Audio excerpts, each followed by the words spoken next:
Good morning, everyone, and welcome to a special episode of the Bull Tay Scouting Podcast. The next day after the first round of the NFL Draft, tons to break down, and we're going to bring it to you pick by pick. We'll move pretty quick over the picks that we expected, and we'll really break down some of the surprising moves that were made last night. Alex, anything you want to say before we get kicked off here? No, I think we can just hop right into it. I think the Jags at 1, Trevor Lawrence completely expected. The Jets at 2, Zach Wilson, another completely expected pick. I don't think there's anything to really say. We've been talking about both these picks for the past 2 months or so. So I think we can move on to pick 3, the San Francisco 49ers, Trey Lance, quarterback, North Dakota State. I had Trey Lance in my mock. You had Mac Jones. Maybe if you want to touch on the 49ers pick. Yeah, I think that I trust my sources and everything, and you had all these reliable guys like Adam Schefter and Daniel Jeremiah both saying that they thought it was going to be Mac Jones and giving compelling reasons for why. And I believe that it was Shanahan who wanted Jones and the scouting department wanted Lance, as Todd McShay reported.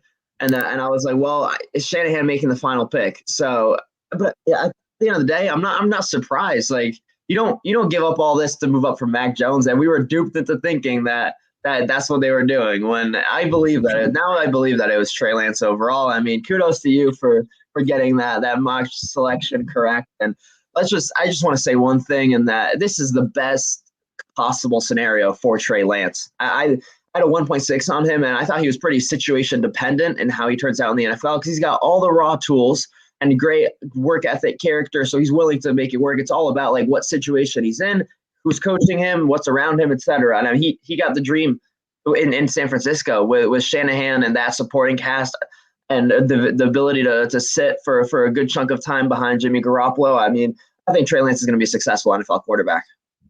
Oh, totally. Like you said, this is the best situation for Trey Lance. I think whichever quarterback got picked there, it was the best situation for them. I mean, I think the best pick here would have been Justin Fields. We both would probably agree on that. But like you said, best situation for Trey Lance. And I really don't think that anyone knew what the 49ers were going to do. It was all speculation. And I feel like everyone said, oh, it's going to be Mac Jones because those are the kind of quarterbacks that Kyle Shanahan has had in the past. Jimmy Garoppolo, Kirk Cousins, Matt Ryan. Those are the quarterbacks that he liked. But those are the quarterbacks that he had. That doesn't necessarily mean he liked them and would have, wanted something better. And, Trey Lance seems to be that player. But, yeah, most people said Mac Jones. I know a few people, myself, Benjamin Albright, said Trey Lance. And, that's that. It was a little bit of a surprise just because the whole world was saying Mac Jones. But, if they were up between Jones and Lance, they made the right decision there. Moving on to these next few picks that we're not going to spend too much time on because they were expected. The Falcons at 4, Kyle Pitts. I thought that was a great pick. I think their plan is to stick with Matt Ryan for at least 3-4 more years. So why not go get that generational talent at tight end? Who, I'm not just going to throw this out there, but I do think his ceiling is a Hall of Fame talent. If he can improve his route running, improve his blocking, he is an insane tight end talent. Maybe if you want to just touch on Pitts quickly before we move on. Yeah, I maintain that I would have gone Justin Fields because they're not in a position to win a Super Bowl with Matt Ryan. I don't think that defense is anywhere near the caliber for actually contending. And I think that it would be smarter to go get the quarterback of the future when you're drafting so high, and you'll likely never be drafting this high again in a really good quarterback class. But obviously you really can't go wrong drafting Pitts, a guy that, I mean, you're right. Maybe 20 years down the line, he's wearing a gold jacket. So, and to move on to the Bengals, they picked Jamar Chase. I thought Penei Sewell should have been the pick just because it's the greater need. I think it's a slightly better talent. You can get a really good wide receiver in round 2. Although I think this Jamar Chase pick is looking better if they can get Samuel Cosme at pick 38. He's still available, and he's my best available offensive tackle. So I'm excited. I'm excited to see what they do with that pick, because I think what they do with pick 38 and which offensive tackle they pick is going to really define how I feel about the Jamar Chase selection, because Chase is an incredibly a talented wide receiver, but you got to get a quality offensive line for Joe Burrow as well. Yeah, I agree. I would have taken Sewell as well, just because I wouldn't want to have to risk getting an offensive lineman in round 2. However, I personally would rather take Chase and Cosme over Sewell and Terrace Marshall. That's just my opinion. But I probably would, like I said, would have gone Sewell, because I wouldn't want to have risked losing Cosme in round 2 and getting stuck with, I don't know, maybe Liam Eichenberg at the top of round 2. But it looks like it's playing out how the Bengals expected and how they wanted. So if I were the Bengals, I would strongly consider just moving up to 33 to make sure you get that guy, because you don't want to risk someone jumping you and then you look, like you made a poor decision.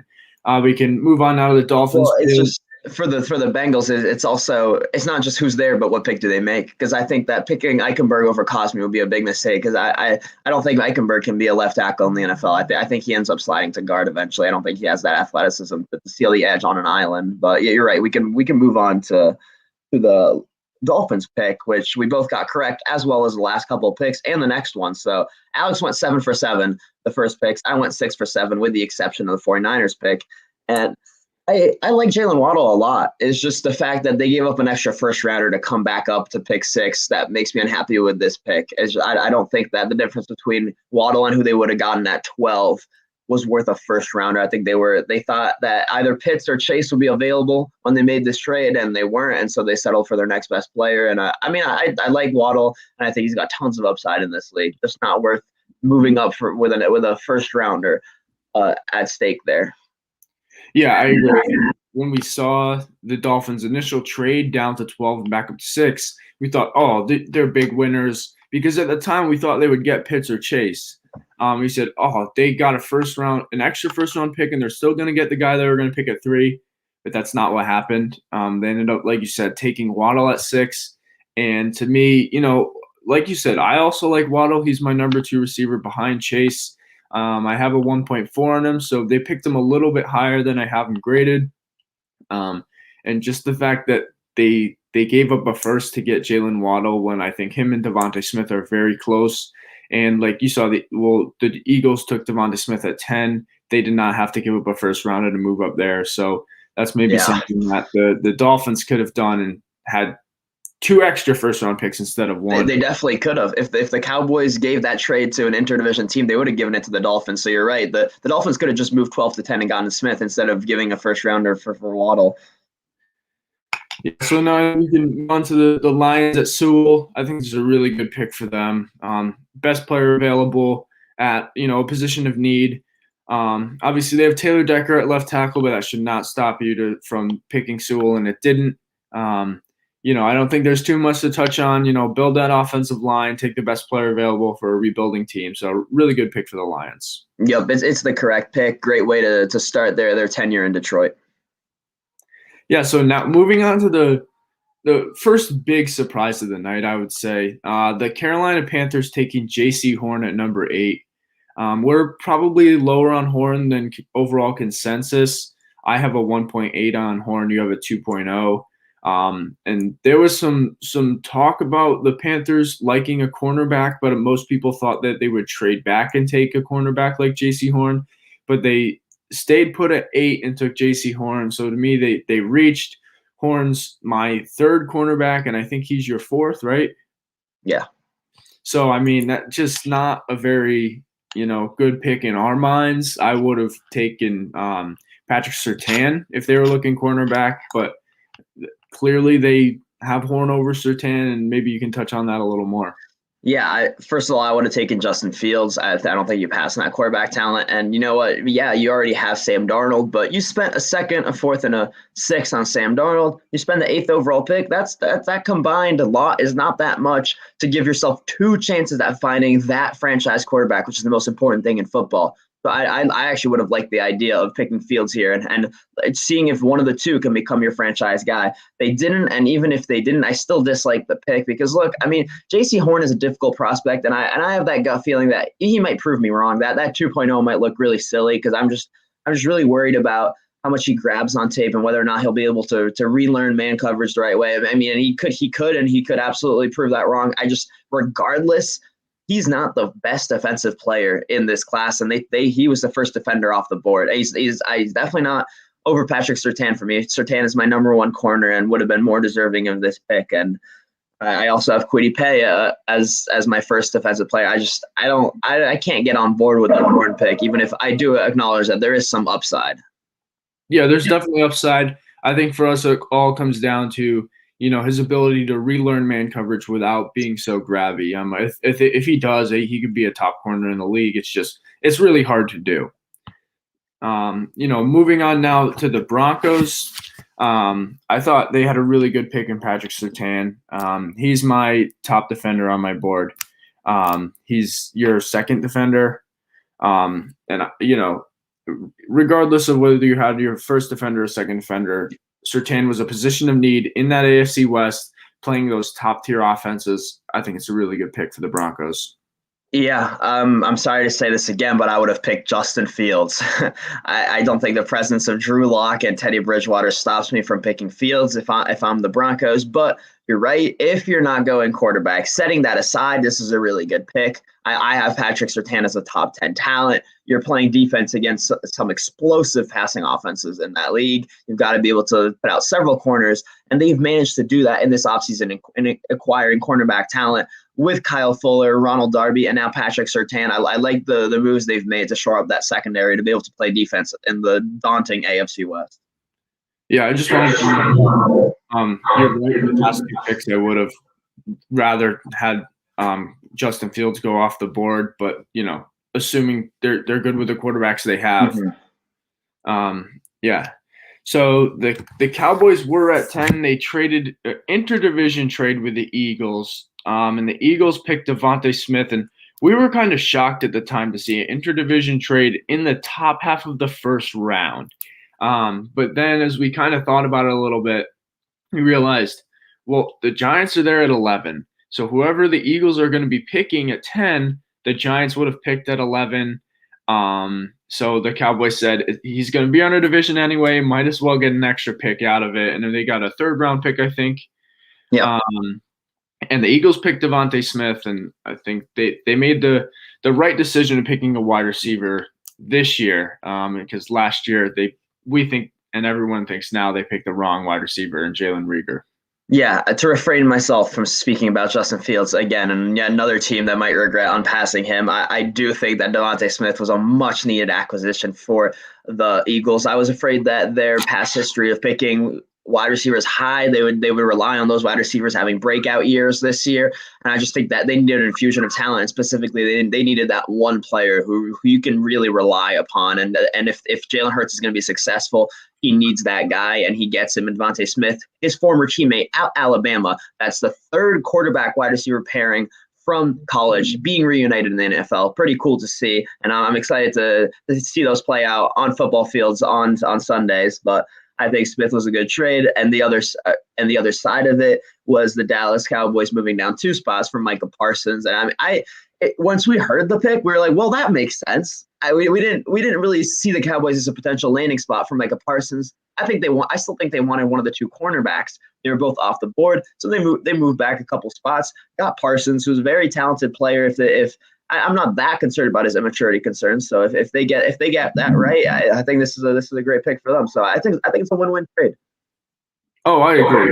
I think the Cowboys, with both the cornerbacks being gone, were taking Parsons at 10, and they realized we'll get him at 12, pick up an extra third-round pick, and that wide receiver staying in the division regardless of if they made the trade or not. Moving on to the 11th pick, you don't have to refrain yourself from not talking about Justin Fields. The Bears traded up from 20 to 11 and picked quarterback Justin Fields. I think this is a great pick for the Bears. They needed a quarterback badly. Justin Fields fell out of the top 10. The Bears moved up, which we weren't sure they were going to be allowed to do. there were reports saying the owner wasn't going to sign off on a big trade up the board. And maybe this doesn't count as big of a trade as the reports were saying, because it is outside of the top 10. They gave up a first-round pick next year and then some other later round picks in the swap with the Giants, who moved down to 20. We'll get to them later. But the Bears at 11 picking Justin Fields. I'll let you have the floor on this one. Yeah, as a Pats fan, it was heartbreaking. I was pulling for Bill Belichick to come up and get Justin Fields over picks 8, 9, 10, 11, and it never materialized. And we'll get to the Patriots in a second, because right now I think the Chicago Bears made a fantastic pick. I think Ryan Pace essentially saved his job, because after the number of times he's swung and missed on a quarterback, I think he's got his guy here. Fields he's got a few mechanical issues and has to develop in a few areas, like not locking onto his first read, getting better at blitz recognition, but he's got all the physical and athletic traits you could wish for. Great toughness, work ethic, desire to get better. If you can coach, he will be successful. So now it's all on the coaching staff, because he's got all the tools and intangibles that you're looking for. I really like this trade for the Bears. They needed to come up and get him, and they did it. Yeah, and not to mention the fact that Justin Fields will be fired up his whole career about being the fourth quarterback off the board outside the top 10. He was both of our third quarterbacks behind, obviously, Trevor Lawrence and Zach Wilson. I'm not going to reiterate everything you said. Great trade for the Bears. And at the time, we thought this was a really good trade for the Giants too, but we'll get into that a little bit later. Yeah. Moving on to Dallas, who traded with – Well, we already talked about Dallas, didn't we? Oh, yeah, you're right.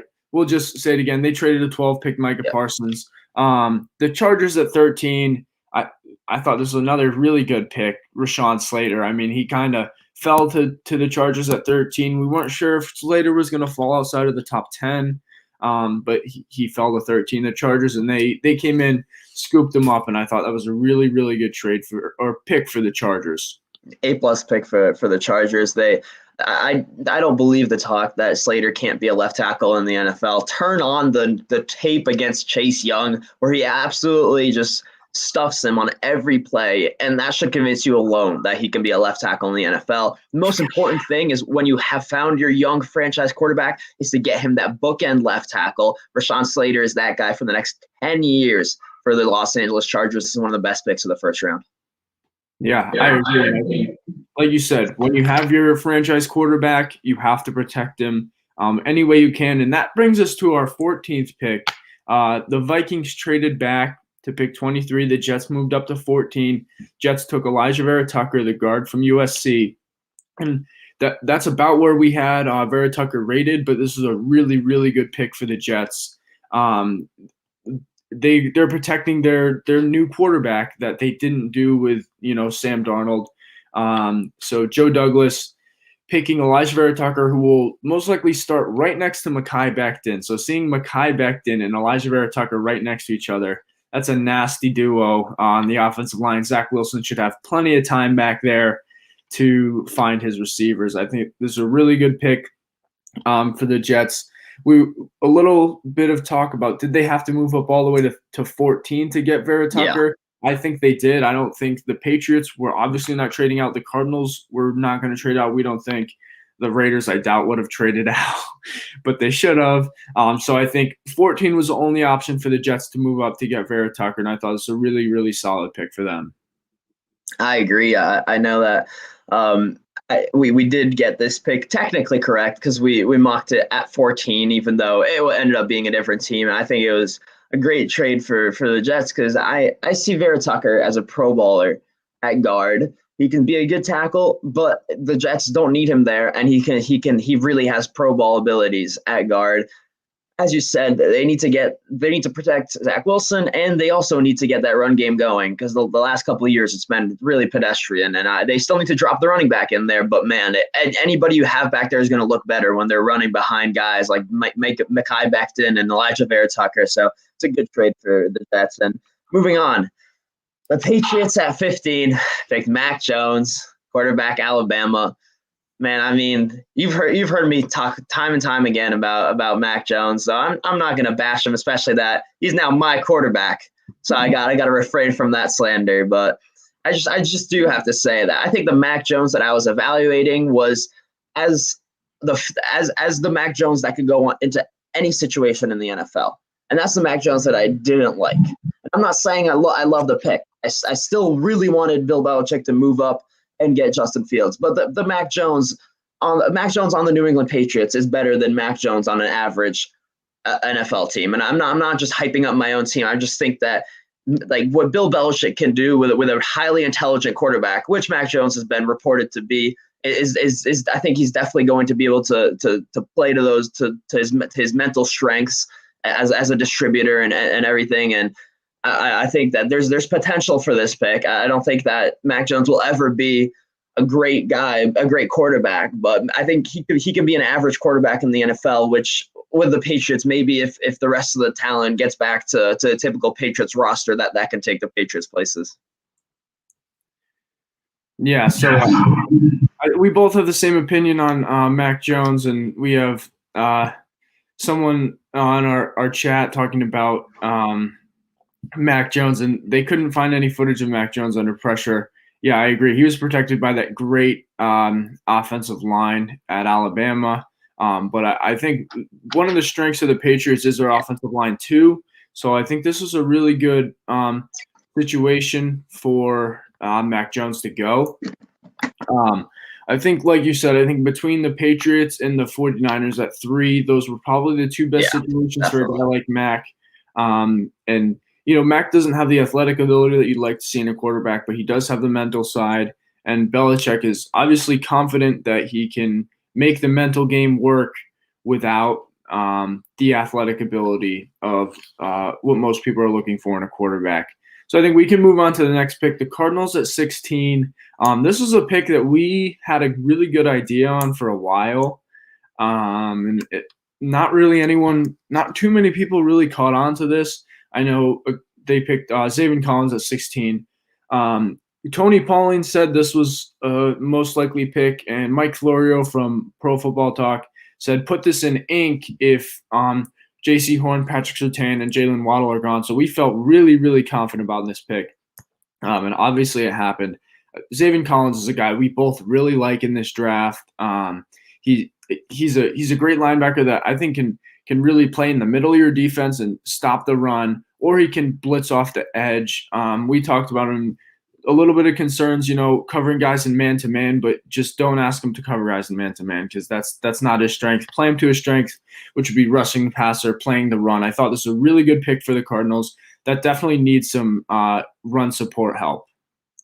Yeah, I think that the success of this pick is to be determined. I know that when I plugged him in here in my mock draft, I hadn't seen the Florio report. I'd only seen the Pauling report, and that was enough for me because you look at the past drafting history of the Cardinals is whenever they see a linebacker that brings a lot of pass rush value, they fall in love with him. So I only needed one report to be like, wait, this makes so much sense. So I put him in here, but as funny as it is that they'd like to target these players, I don't think they've had that much success with these players. If you look at Hassan Reddick, it took him it's his 4th or 5th year to finally become a valuable contributor, and he has a similar profile of a linebacker with pass rushing ability. Isaiah Simmons, we can't really talk about him much. He only played 1 year, but his rookie season was a little disappointing, and it just leads me to believe that they fall in love with these guys as scouts and everything, but how much are they able to put these linebackers that aren't really your typical modern or classical linebackers and have a lot of pass rushing value? How do they make the most out of them? So I'm excited to see how they handle a talent like Xavin Collins and if they can get this one right. I think the Cardinals have a really interesting linebacker core. They have Isaiah Simmons, who's really small, almost like a defensive back / linebacker. And then you have Xavin Collins, who's almost a defensive end / linebacker. So They don't really have one prototypical linebacker that's going to, stand in the middle and be 6'4", 250. I think it's really interesting. There's a lot of potential there because I think both those guys are really, really good talents. They just need the right coaching to put them in the right situations and use them correctly. I think we can move on now to the Raiders. A big surprise for the night. The Raiders picked offensive tackle Alex Leatherwood. What else can you expect from the Raiders? I mean, they're always going to take some really surprising picks. And Alex Leatherwood, I was shocked when I heard that name at 17. And we like him a little more than consensus, I would say. You have a mid-second round grade on him. 2.4, yeah. So, in your opinion, not a horrible pick, but it's still just not the right pick in my opinion. Yeah, I have the same grade as him as I do on Jamin Davis. So, I mean, I think they're both poor picks because I have second-round grades on them. But that means let's not bash the Raiders so much compared to the Washington football team because, in my opinion, it's the same level of pick. It's just that this one came out of right field, and I think that they could have traded. It's always like this with the Raiders. It's if you're gonna pick this guy, why didn't you trade down? Did you really just get no offer? Because it seems like time and time again, end up picking the guy way earlier than they need to. Damon Arnett last year, I mean that was a third-round talent in my opinion, and they certainly could have traded down or even gotten him with a subsequent pick. But I like Leatherwood as a second-round offensive tackle. I think he's just solid across the board, and he'll be a solid starter in the NFL. And so you know what? I'm not going to go out and call this a disastrous pick because if he ends up being a solid left tackle, even if he's not a pro bowler, a solid left tackle is pretty valuable. So it's just all about how he's still a second-round prospect, in my opinion, in which they took at 17. So a pretty good reach, and they certainly didn't need to pick him this high. Yeah, and especially with some other offensive tackles that we've rated higher. Yeah, like Christian Darrisaw on the board. Yeah, and we'll get to Darrisaw a little bit later and why he fell to 23. I just want to bring up a quick comment that says, I'm not so sure about picking a player from a 4-5 Penn State team in the first round. I'm assuming that refers to Micah Parsons, but I think when you're evaluating players, you can't really read into the record of the team overall. Agreed. You have to look strictly at their talent. You have to remember football's a team sport. And, the record of a college football team is not going to be dependent on the linebacker that they have. So you really can't read into the team's record too much. Yeah, I couldn't tell you what Tulsa's record was in 2020, and I couldn't tell you there are other players on the field, but I can tell you that I want Xavin Collins on my NFL team. So that's pretty much sums it up. And to move on to the 18th pick, the Miami Dolphins selected Jalen Phillips, the defensive end, and kept him in Miami after he went to college there. And I like this pick. I had Kwity Paye above Jalen Phillips, but I think Phillips is a really good player too. If he stays healthy, this is a steal. Yeah, I think I really love Jalen Phillips. Part of the reason my grade was lower on Phillips than I would have liked was because of his medicals. We're so unsure about those concussions, his wrists.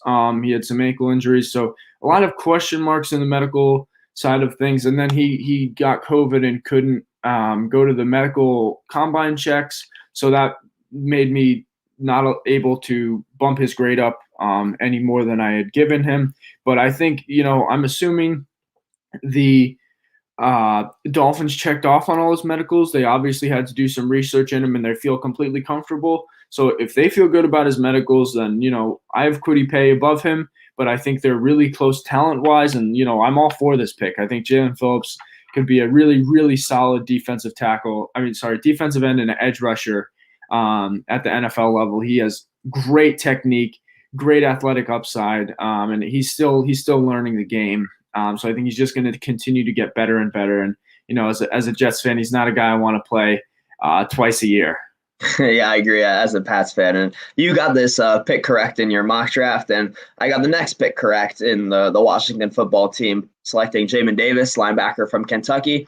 I think JOK was the better linebacker available, and I have a second-round grade on Jamin Davis, but he definitely has so much upside, lots of athletic ability to cover in man and to go sideline to sideline. Is just I think his main weakness for me was getting off blocks, and he gets glued onto blocks way too often at this point in his career. But that's something that can be taught, and so he can improve in that area. So it's a high upside pick. I just don't know about passing on Christian Darrisaw when you have a need at left tackle on that. That's a premium position, and I have him graded almost a round higher.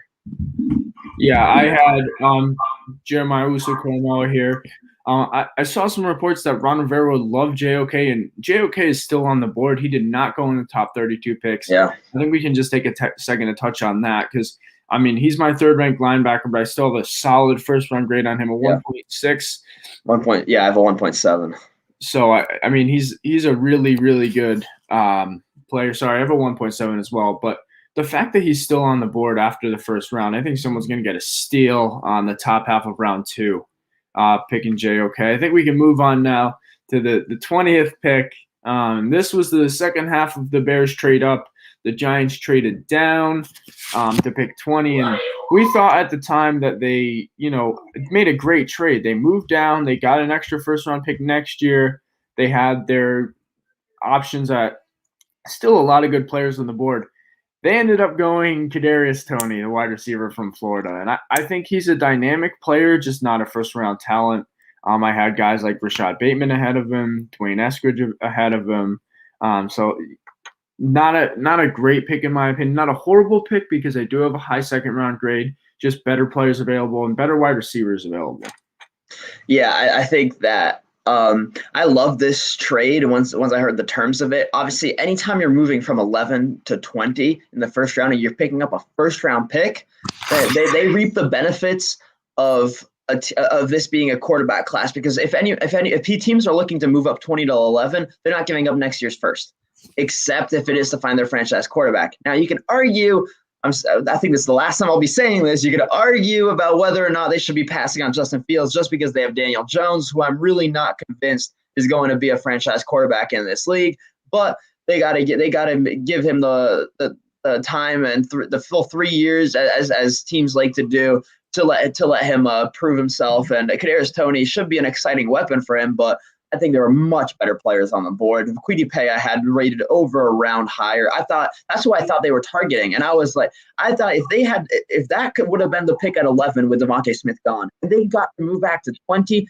and added an extra first rounder, and they could have picked Kwity Paye there, that would have been immediately the best pick of the draft.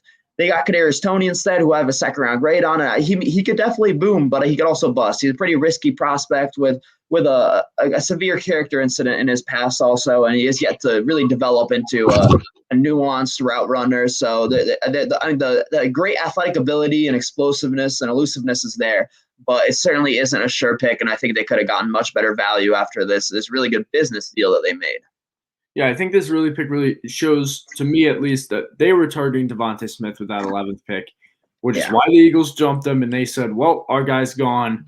Let's see if anybody wants to trade up. And, obviously the Bears did. And I agree with you. I would have gone Justin Fields, but that was out of the question for the Giants.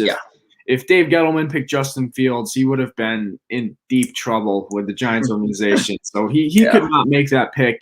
Even if he wanted to. Well, he's the one who made the Daniel Jones pick, so then neither of us would have done that. So he pinned the 3 years of commitment to Daniel Jones on himself by selecting him 6th overall.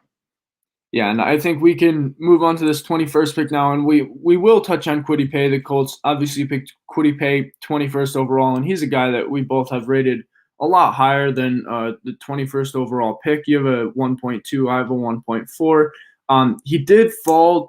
At least we think he fell due to some medical concerns, which do seem somewhat serious. I think Ian Rappaport reported last night they had troponin in his bloodstream, and after doing some research on that only happens when you have some kind of damage to your heart tissue. So we're not really sure why that happened. But Ian Rappaport said that they ended up finding out that it was because of a strenuous workout that he did the day before. I'm not a doctor. I'm not gonna talk about how this strenuous workout led to this heart condition being flagged. But it seems like teams ended up clearing him. So it was really only a slight scare for him. And I'm sorry to steal your thunder, but fantastic pick, A+ pick. I love Kwity Paye. Go back to previous episodes where I talk about him. He's my guy. I think it's one of the best picks of the first round. Oh, totally. This is a position of need for the Colts at edge rusher, and Paye was my highest rated edge rusher, yours as well. You love him. This is a great pick for the Colts. And like you said, teams did end up clearing him, so whatever flagged that medical issue, it seems like it's okay. He'll be fine. And just, again, Kwity Paye's story, if you haven't heard it, it's a great story. He came out of a refugee camp in Africa. His grandfather got killed in the Civil War. They moved to Rhode Island, and he was a star high school player. And obviously he was a star in Michigan, and he should be a star at the next level in the NFL. Yeah, the next pick is also a great value, as are the several after that. Lots of great picks in these 20s. People talked about teams not wanting to trade back into the 20s because the value would fall off a cliff. I totally disagreed. Looking at these players that fell into the 20s, all these next few selections are great picks, as are the last as the last one. And so the Titans picked Caleb Farley, cornerback from Virginia Tech.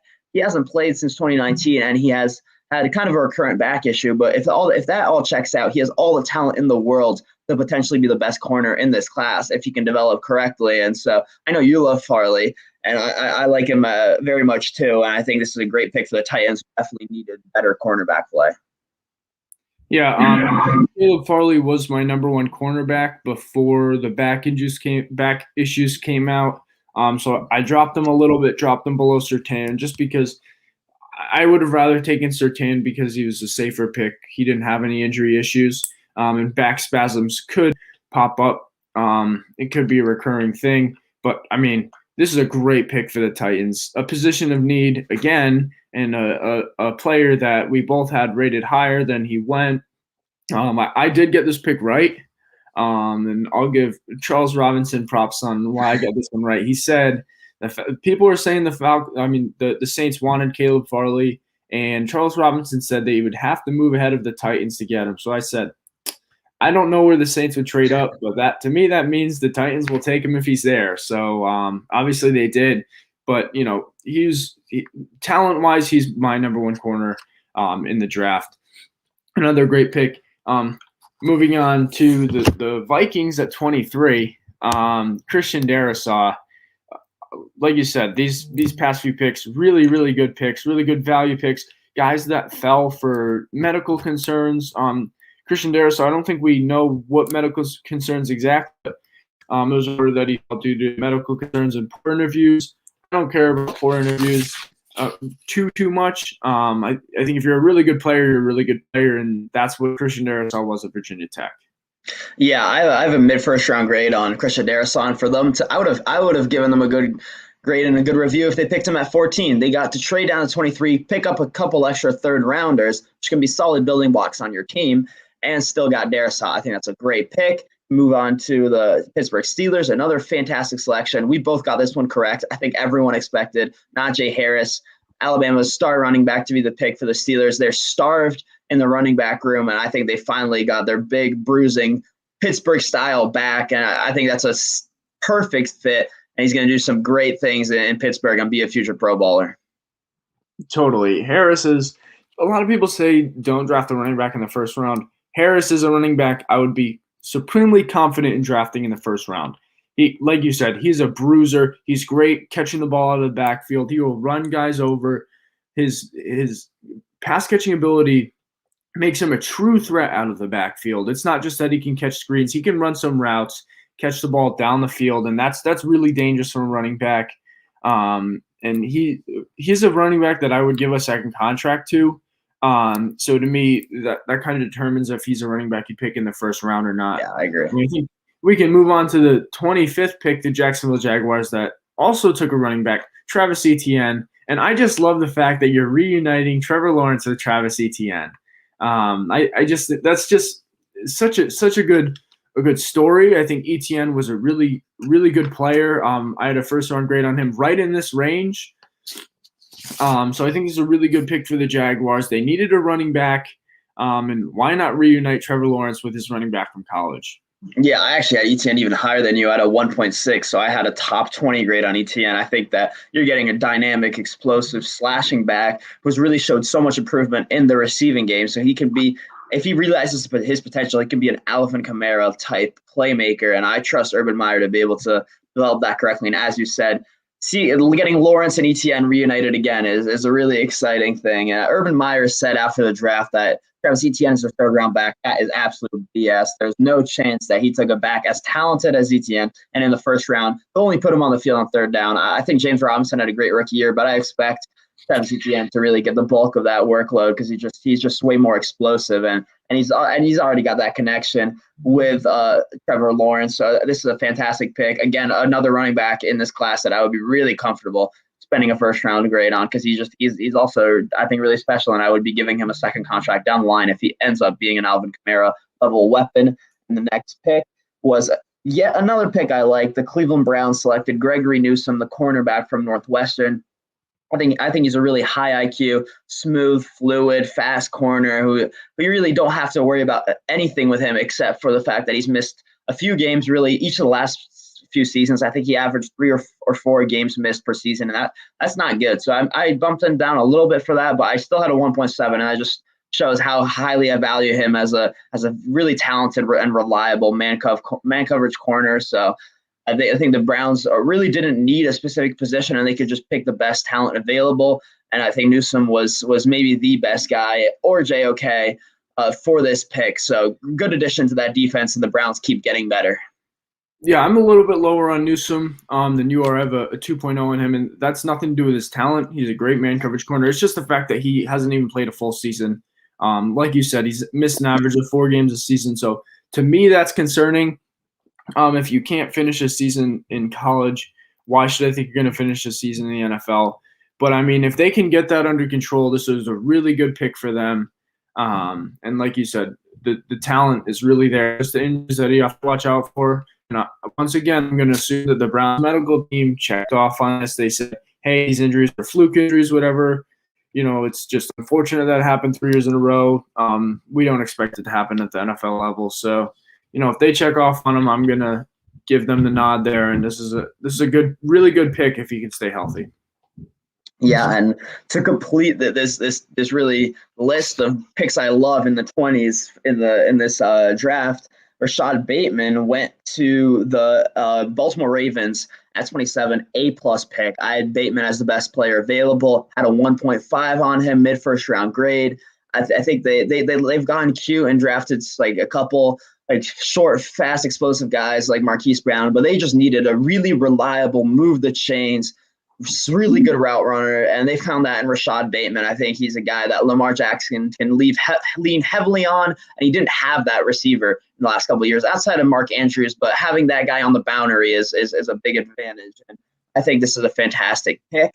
And so that if you look at the last several picks, Farley, Darrisaw, Harris, Etienne, Newsome, Bateman. I love all of these picks. And I don't think I'll ever say that again. That picks 21 through 27. I absolutely love all those picks. I think that this was a real surprise to see all these talented players go in the 20s. Yeah, this is a great pick. Bateman's a great player. You have 1.5 or 1.6. And he's a great route runner. He's not that speedy, super fast guy that some of the other wide receivers are, but that's okay. They have Hollywood Brown. I think this pick's going to make Hollywood Brown better. He's going to be relegated to the wide receiver 2 role, and I think he'll really thrive there. He won't be covered by the number 1 corner. That's going to go to Bateman. And Bateman's size and physicality will really help him at the next level as well. And, you know, they needed a wide receiver badly. And, you know, this is a great pick for the Ravens. Yep. And now this is the pick that it ends the streak of really good picks because I absolutely cannot get on board with drafting Peyton Turner at 28th overall in the first round, which the New Orleans Saints did last night. I thought they needed a cornerback pretty badly, and there really wasn't one worth this pick. But I mean, taking the next guy on the board, Eric Stokes, would have been a solid pick, and I think this is pretty disastrous. We both have 5th round grades on Peyton Turner, and that's what makes it incredible that he went in the first round. I don't see any juice off the edge. I don't see any explosiveness. There's some toughness. There's a good size and power, but he's just not a guy that I can trust to really be able to bend the edge and get to the quarterback, which is what you're supposed to do as an edge rusher. And it doesn't even make sense because it's not a position of need. They have Cameron Jordan, who's still playing high-level football. They just picked up Marcus Davenport's 5th-year option, which in itself might not have been the best decision. And now they draft Peyton Turner, who's probably not even going to be a starter on that team. And it just isn't a first-round talent by any stretch of the imagination. So what do you think prompted them to make this selection? I have no idea. I don't know. It doesn't make any sense. regardless of, Peyton Turner, he rose because of his pro day. He had a really good pro day. I don't really factor that in too much in my grading. I go tape first, and the tape did not show anywhere close to a first-round talent for me. Mm-hmm. And like you said, it's not a position of need at all. Davenport hasn't lived up to the 12th overall pick that he and got. They traded an extra first rounder to move up for Davenport. So, maybe they're saying, okay, we missed on Davenport, but then you're going to miss on Peyton Turner too. Peyton Turner's a worse pick than Marcus Davenport by a long shot. Mm-hmm. And, it's really weird to me because the Saints have had some really, really good drafts. And then they have drafts like this. And it doesn't make any sense. Like, you're going to still have a really good draft, even if you completely miss on your first round pick. But this pick just doesn't make any sense. And they've been really good drafters over the years, if you take out that Davenport pick. But this pick it stunned me. Tony Pauline said he would go in the first round, and we had of Rousseau, and he got that one too. Yeah, we didn't think it would happen, but it did. So, I don't want to hate on the guy too much because he's this was his night last night. So, good for him. Good for him. He made himself a lot of money, I'm assuming with his pro day, but we just think it was really, really bad pick for the Saints. The worst pick of the night, I would say. Yeah, and so moving on to the Packers, I think they wanted Bateman, and that would have been a home run pick. Eric Stokes is still a solid pick. I have a 2.1 on him. You do too. I think that's higher than consensus. A lot of people were just knocking him down as if he's just all athleticism. I still think there's solid abilities there too. I think my primary knock on him is he has all the ability, fluidity, speed to really be a sticky man coverage corner, and I don't see him getting beat deep, which is incredibly valuable in the first place. I think he could play the first 5 to 10 picks tighter, and so that's where I think that Stokes could improve a little bit. But I mean, we saw them get absolutely burnt by the Tampa Bay Buccaneers in that secondary, and particularly with their second corner, Kevin King. And so I think they really needed to get a corner in Eric Stokes here. Yeah, I think Stokes goes into that cornerback 2 role and take that over from Kevin King. Like you said, I agree. I think they wanted Bateman at 29. I think a few reporters came out and said that Bateman was their guy. That would have made Aaron Rodgers very happy. But I think they were smart in not reaching at a wide receiver. There's a ton of wide receivers in day 2 that they could go get to help Aaron Rodgers. And, if they didn't go wide receiver, Aaron Rodgers would be happy that they picked a corner to help. What was part of the reason, most of the reason, honestly, that they lost that NFC Championship game to the Bucs. So I think this was a really, really solid pick for them. I think I had a few players rated higher on my board. JOK is one of them that was still available. But, the position of need, the best player available at that position and a grade pretty close to where they were picking. So a good pick overall. I think we can move now. These next 3 picks, the high upside edge rushers with the Bills, the Ravens, and the Buccaneers, 30, 31, 32. The Bills picked Gregory Rousseau at 30. Like I said, he's a guy with really high upside. He had 19 and a half tackles for loss in his 1-star season at Miami. He opted out last year. I think if you can coach him the right way, this is a really good pick. But I had a mid-second round grade on him, so a little bit of a reach for me. What do you have to say about this pick? Yeah, I think we can clump these last 3 picks together before we give a short preview of the second round tonight.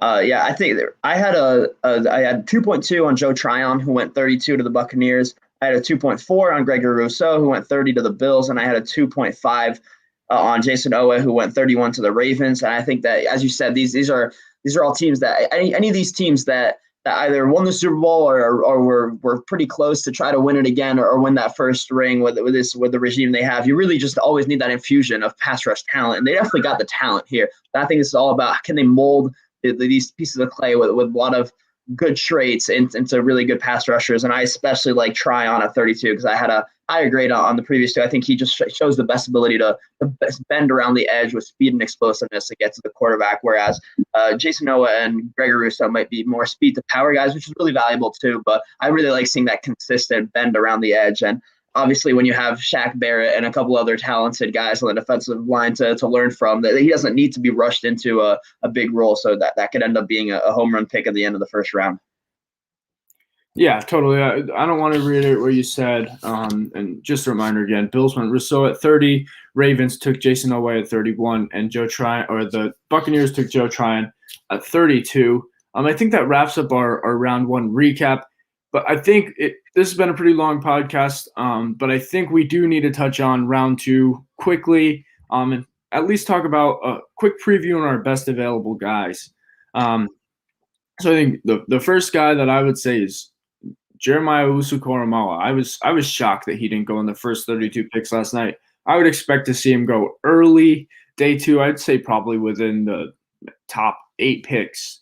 I think whoever drafts him is going to get a really, really good player. And who else do you have as some of your best players? Well, I'm not shocked, Jay. Okay, fell out of the first round, because when you have a guy who really doesn't fit the size and the height, weight standards that teams set for each position, in his case linebacker, that he's susceptible to fall, because some teams are really just strict on meeting those measurables, and he doesn't meet them. He's undersized, but he's a terrific football player, and so I think anyone's getting an incredible value in round two.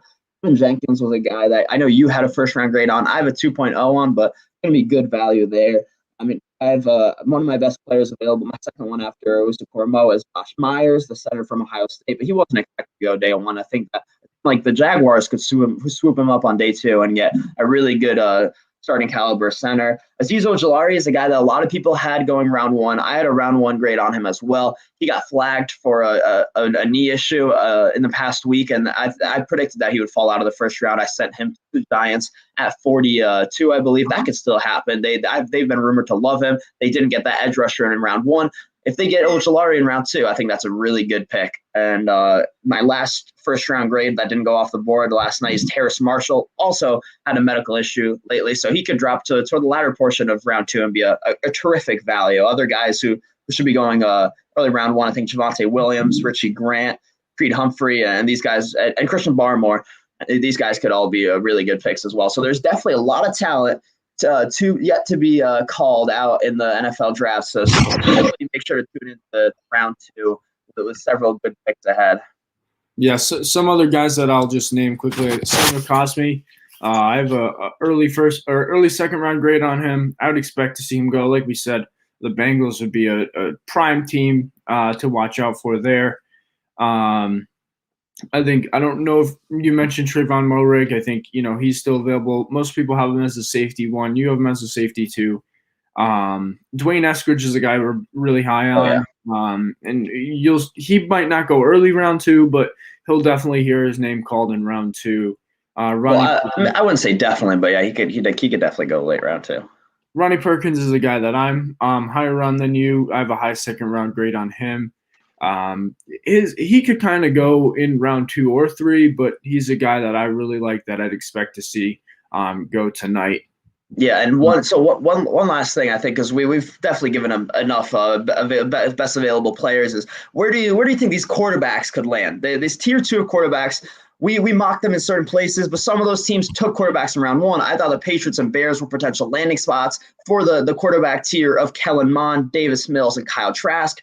Yet both the Patriots and the Bears took a quarterback in round 1, so they're out of the market. So I think we could be looking at – I think the Saints could definitely be taking whichever one's left, even though there could be a couple left. The Washington football team could be in the mix for either Davis Mills or Kellen Mond, but I think the number of teams that could be really coveting them on round 2 decreased with the movement on round 1. So I wouldn't be surprised if 1 or 2 of these quarterbacks ends up lasting to round 3. What do you think?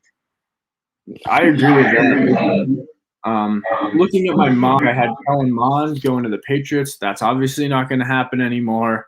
He'll be an interesting guy to see where he goes. I had Kyle Trask going to the Saints. I think that could still happen. And then where did I have my other quarterback going? You had him going to Washington, I think. That's right. I have Washington taking Davis Mills. I could still see that happening as well. So I think the teams to watch out for quarterbacks, Washington, the Saints, maybe the who's the third though? Yeah, the Steelers potentially. The Steelers. And that's really it. I think if those three teams don't go quarterback, I think it'll be interesting to see where the tier 3 guys fall. And some of those guys might be relegated to pretty much backup roles as they start their career. And I think that's where I see Kyle Trask especially. I think Kellen Mond has some starting upside, so I think he's a guy that will probably go in the second round to one of those three teams I mentioned. Yeah, I think that there's a high chance that we don't see all of these three teams picking a quarterback in round 2, which would mean that maybe one of them would slide into, or two of them slide into round 3 and end up in situations where they're really not getting a good look to be a franchise quarterback. Maybe one goes to a team like the Vikings or something like that, where it's really probably more likely that they're going to end up a backup. But all in all, really exciting, drama-filled first round. We got you covered. We're going to be posting our best and worst picks for each of the 3 days of the draft, the day after for each. And the next week, we'll be starting division by division within those divisions, team by team breakdowns of the each team's draft class. And so it's an exciting time to be an NFL fan with draft weekend in full swing.